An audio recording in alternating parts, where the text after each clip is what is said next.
Bloomberg Audio Studios. Podcasts, radio, news.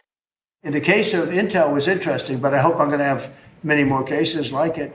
You know, you do have stupid people say, oh, that's a shame. It's not a shame. It's called business.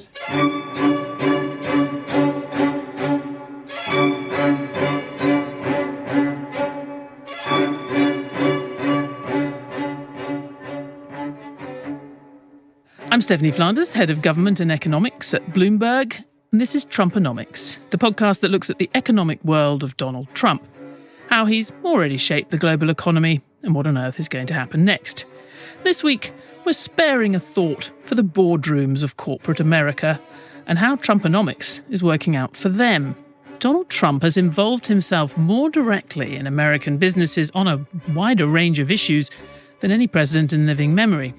He weighs in on social media, in the courts, and especially in the Oval Office. So is it just Trump being Trump? Or will history also say this was the point where the US embraced the kind of state-run capitalism previously associated with Moscow or Beijing? Just a few examples to introduce the thought. In late August, you'll remember the president sealed a deal that gave the US government a nearly 10% stake in Intel Corp. Celebrating that he got it for zero. What this means for future... Shortly after calling on social media for the CEO of that semiconductor company to resign.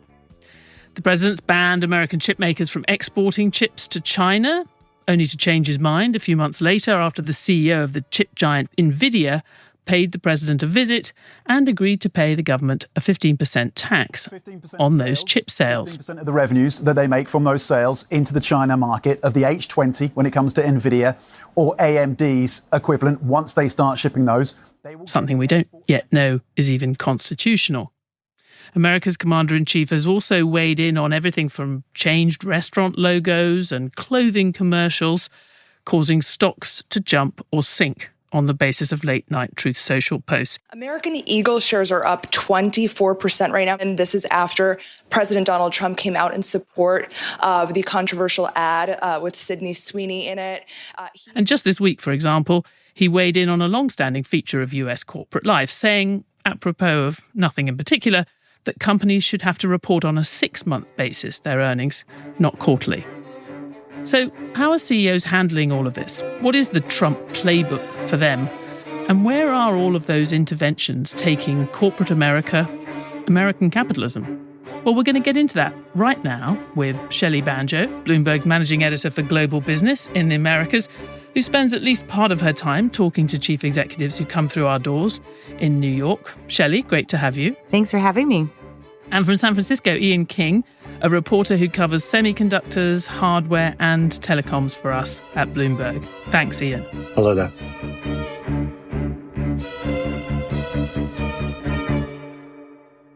Shelly, I noticed one of our esteemed colleagues, Wes Kosova, wrote this week a brilliant CEO guide to getting what you want out of Trump.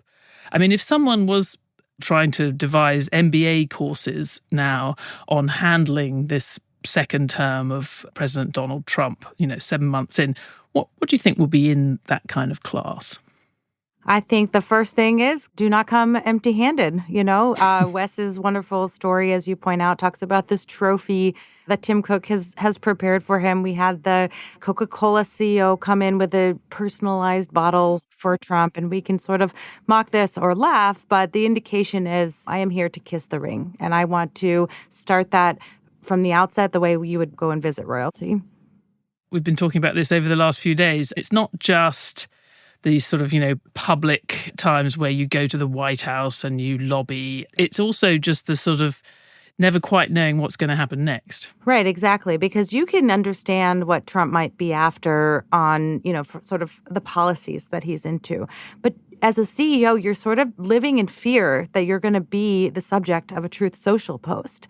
And that is something that businesses and CEOs are terrified of because it's very hard to plan for. You can't really come up with a business case of what to do when this happens. The one CEO we had in last week told us that they actually did do a simulation with a board of what happens when you are the subject of a Truth Social post. So it's a conversation they're having at the board level.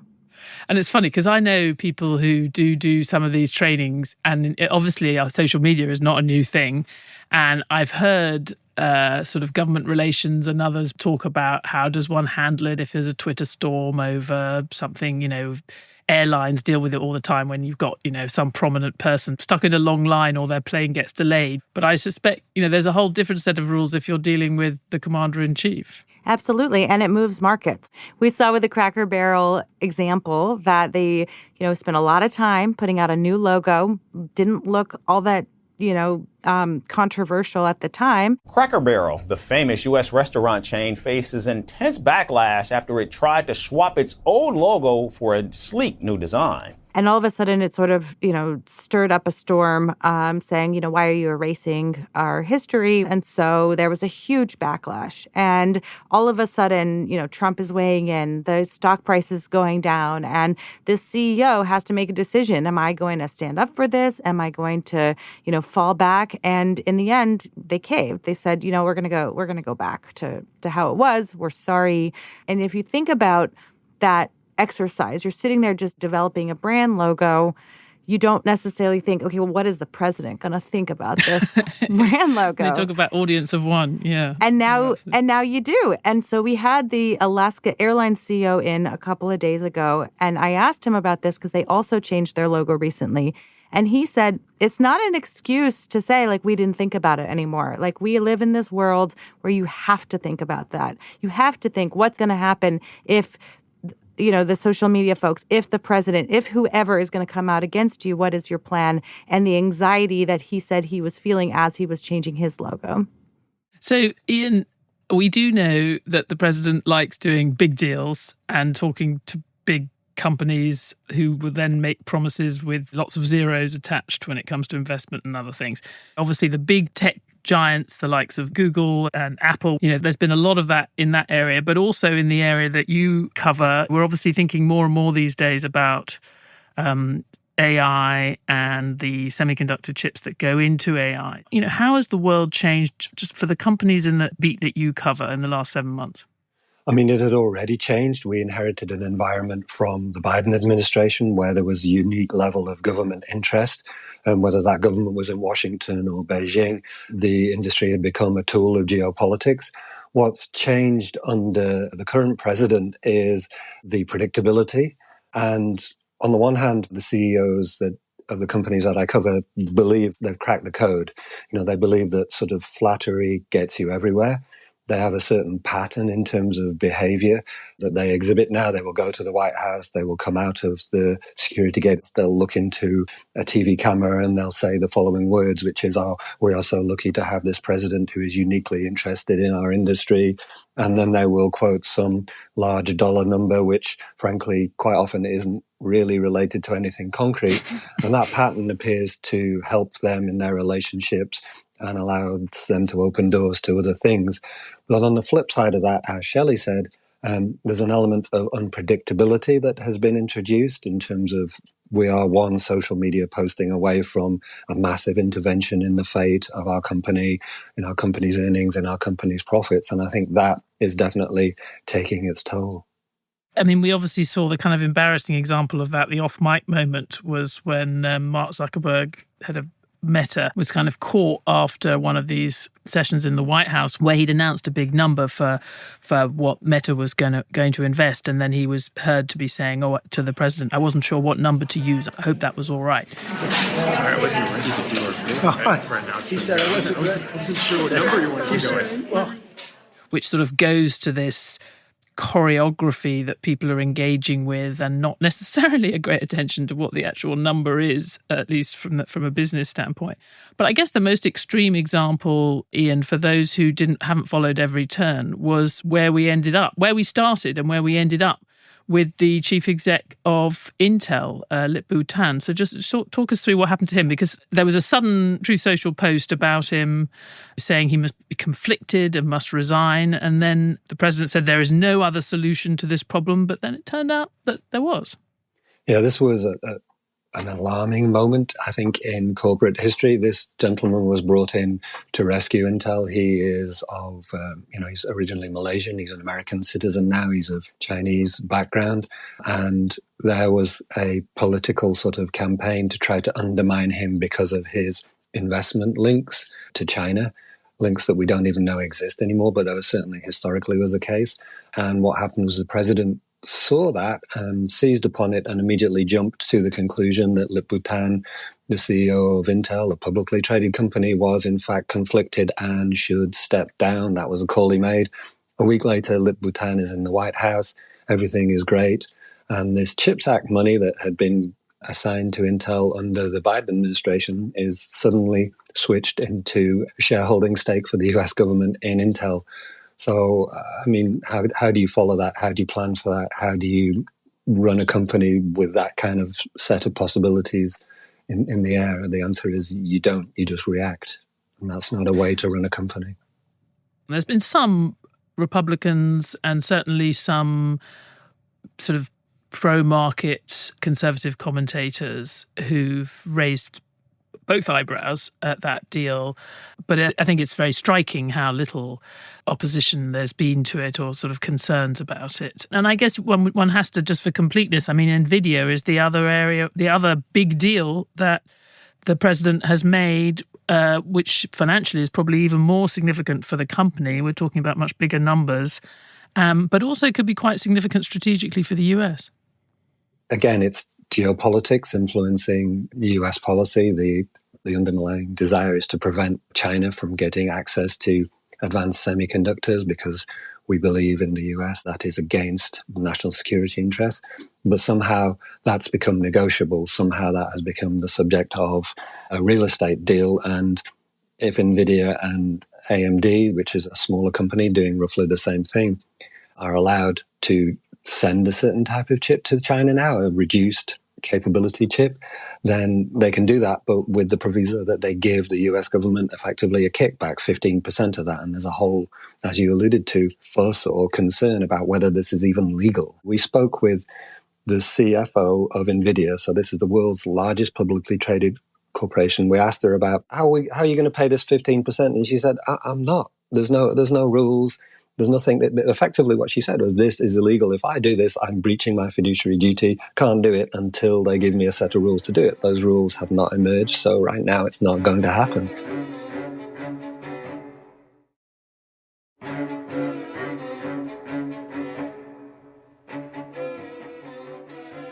Shelly, I do want to get back to you because something that strikes me when you think about the kind of training that anyone who gets to the top of a company will have had, either implicitly or explicitly. I was sort of thinking about it as before we started this.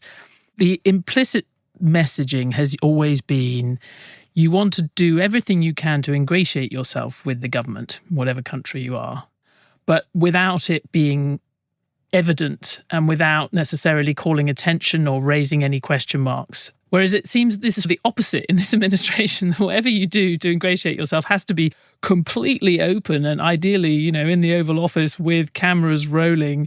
That is quite a shift. And I just wonder, are there even sort of legal worries in these boardrooms about needing to really very publicly engage in sort of quid pro quos with the federal government?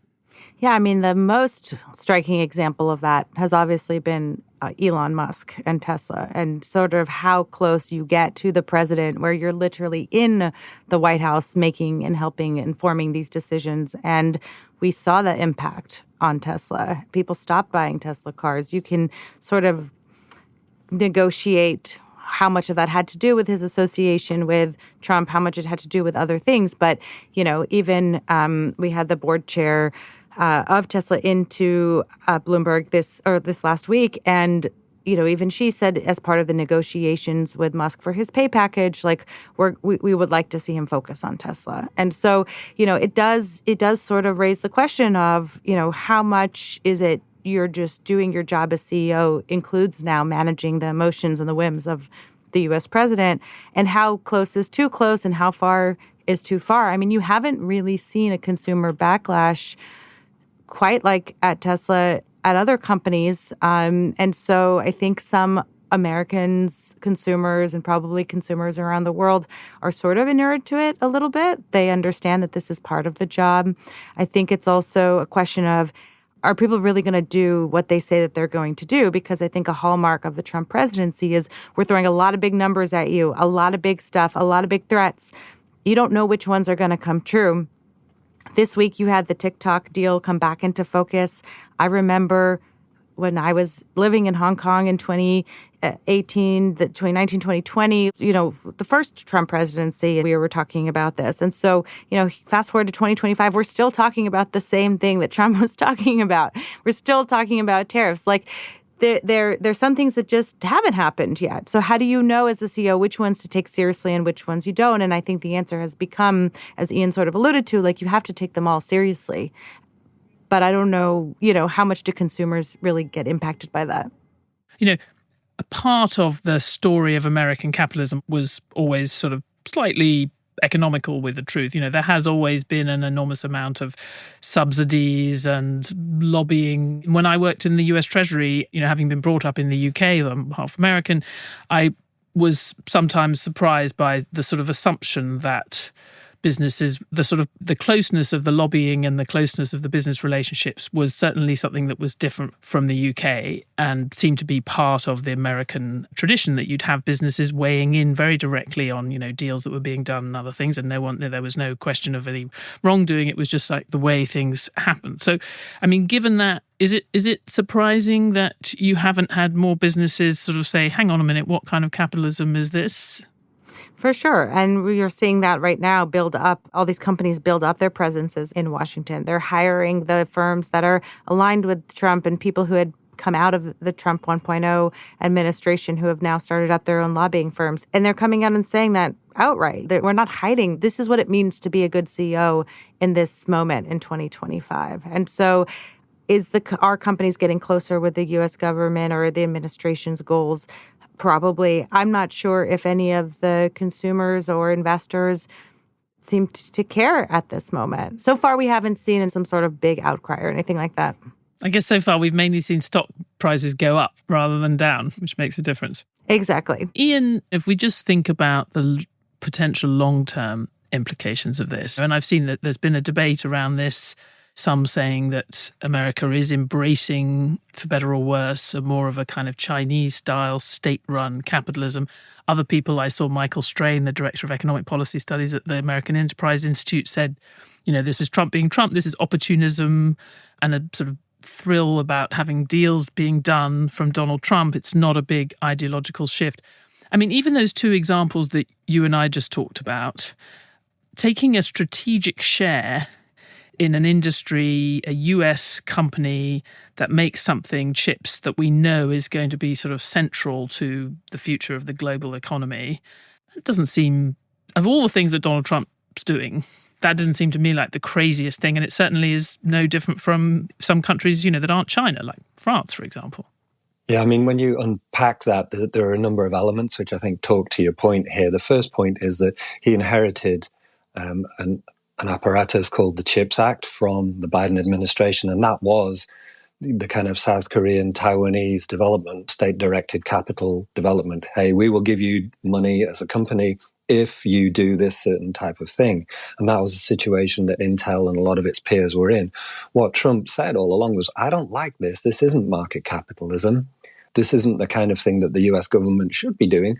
What we should do here is, and then turn this into a loan. There was a lot of to and fro about this, but what he did was turn it into basically taking a stake and tried to sell that to his constituents, the US taxpayers, as, hey, this is a win for us. We've got something. This is a transaction. This is back to that real estate deal mentality. So it was a complicated situation there. The other side of it is the geopolitical thing. There's one through line through the first Trump administration, the Biden administration, and the current Trump administration, which is the concern, the geopolitical rivalry with China. And that is a constant. That is something which has only increased. The only wrinkle has been, hold on a minute, maybe we'll let Nvidia and we'll let AMD give the Chinese some of these old type chips, and that's the only wrinkle. Well, and you say it's the only wrinkle. I mean, we've discussed it in the past on this show with some of our geo-economists, at least one of whom was very heavily involved in the CHIPS Act in the Biden National Security Council. And I think that was the one that everyone has found very hard to square. If you think about the objectives of the first Trump administration highlighting the risk of China, the way that Biden's administration kind of institutionalized that and to some extent developed it in the form of the CHIPS Act and some of the export controls that they put on, and the way that continued in the first few months of the Trump administration with the initial ban on those chip sales.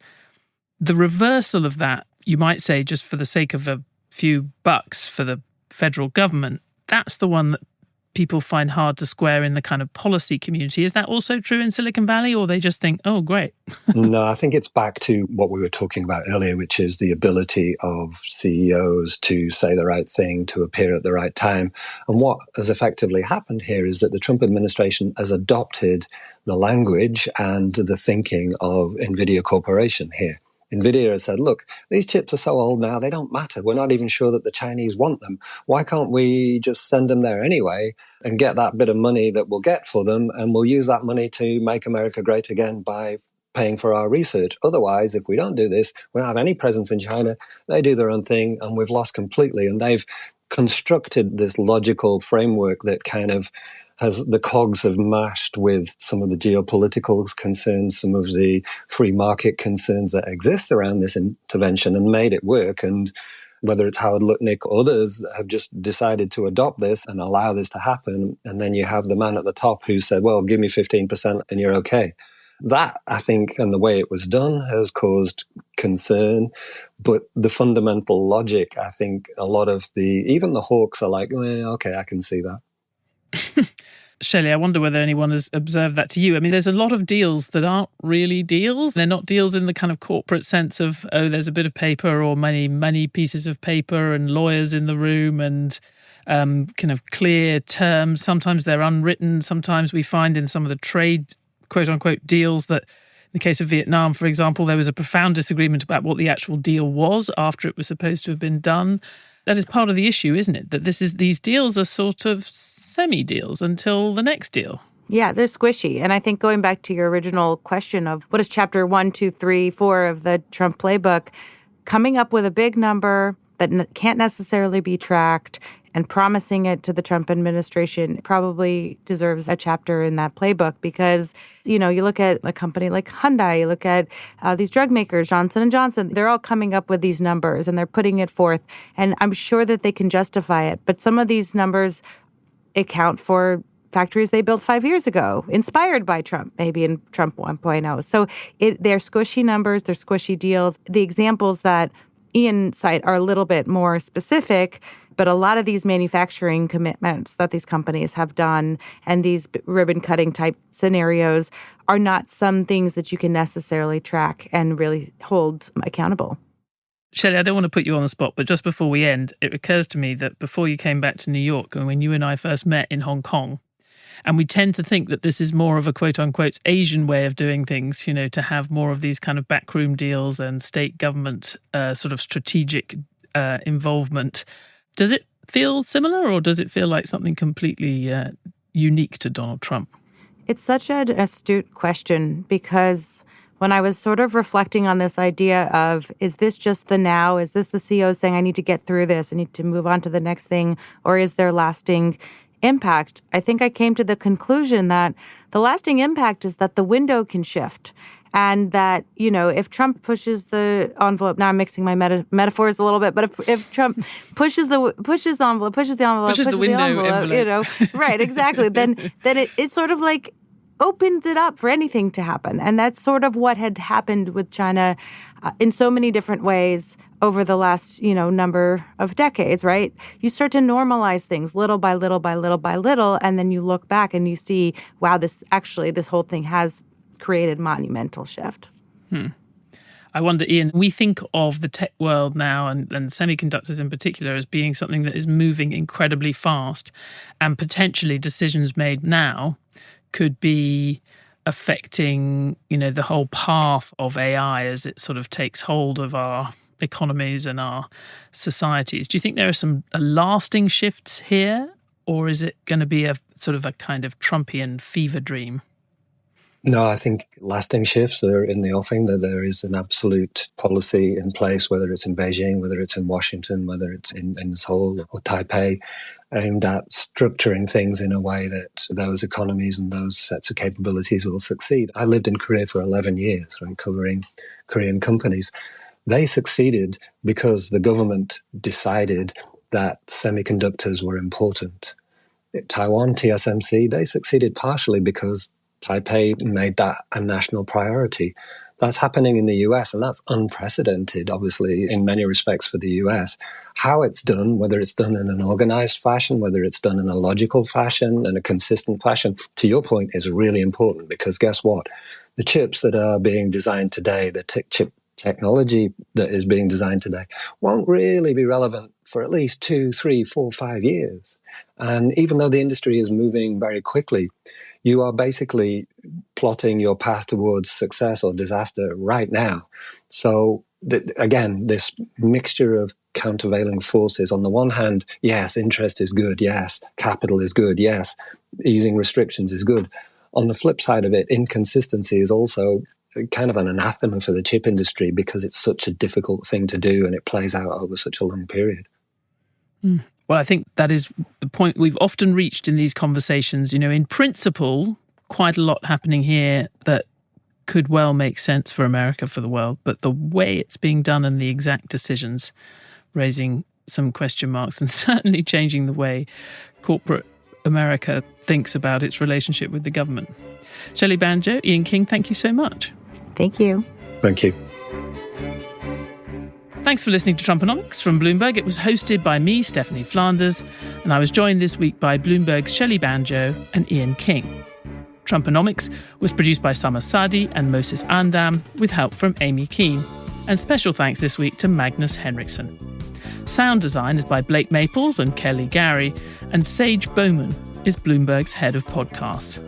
To help others find Trumponomics, please rate and review it highly wherever you listen.